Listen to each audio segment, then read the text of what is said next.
بسم اللہ الرحمن الرحیم۔ السلام علیکم ناظرین۔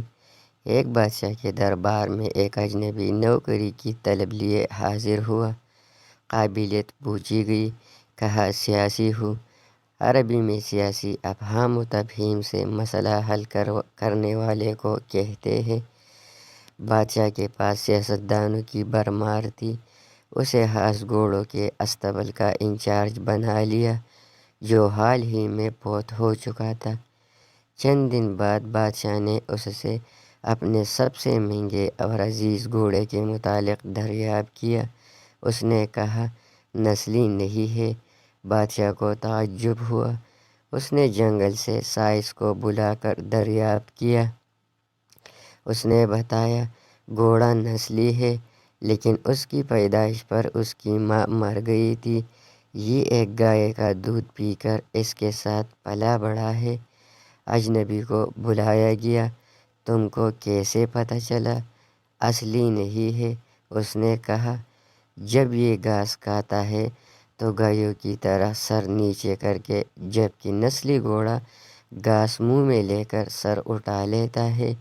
بادشاہ اس کی فراست سے بہت متاثر ہوا۔ اجنبی کے گھر اناج، گھی، بنے دمبے اور پرندوں کا اعلیٰ گوشت بطور انعام بھجوایا۔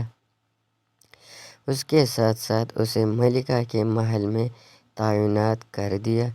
چند دنوں بعد بادشاہ نے اجنبی سے بیگم کے بارے رائے مانگی۔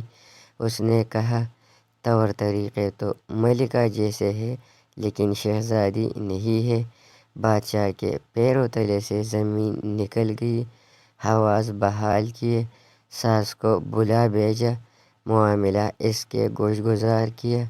اس نے کہا حقیقت یہ ہے، تمہارے باپ نے میرے خاوند سے ہماری بیٹی کی پیدائش پر ہی رشتہ مانگ لیا تھا، لیکن ہماری بیٹی 6 ماہی میں فوت ہو گئی تھی۔ چنانچہ ہم نے تمہاری بادشاہت سے قریبی تعلقات قائم کرنے کے لیے کسی کی بچی کو اپنی بیٹی بنا لیا۔ بادشاہ نے اجنبی سے دریافت کیا تم کو کیسے علم ہوا؟ اس نے کہا اس کا خادموں کے ساتھ سلوک جاہلوں سے بدتر ہے۔ بادشاہ اس کی فراست سے خاصا متاثر ہوا۔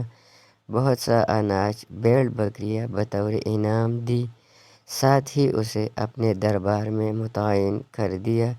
کچھ وقت گزرا، اجنبی کو بلایا، اپنے بارے میں دریافت کیا۔ اجنبی نے کہا جان کی امان۔ بادشاہ نے وعدہ کیا۔ اس نے کہا نہ تو تم بادشاہ زادے ہو، نہ تمہارا چلن بادشاہ والا ہے۔ بادشاہ کو غصہ آیا، مگر جان کی امان دے چکا تھا۔ سیدھا والدہ کے محل پہنچا۔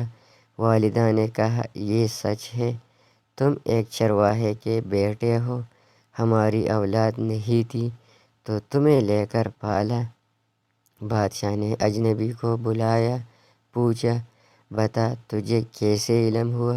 اس نے کہا بادشاہ جب کسی کو انعام و اکرام دیا کرتے ہیں تو ہیرے موتی جواہرات کی شکل میں دیتے ہیں، لیکن آپ بھیڑ بکریاں، کھانے پینے کی چیزیں عنایت کرتے ہیں۔ یہ اسلوب بادشاہ زادے کا نہیں، کسی چرواہے کے بیٹے کا ہی ہو سکتا ہے۔ عادتیں نسلوں کا پتہ دیتی ہے۔ عادات، اخلاق اور طرز عمل خون اور نسل دونوں کی پہچان کرا دیتے ہیں۔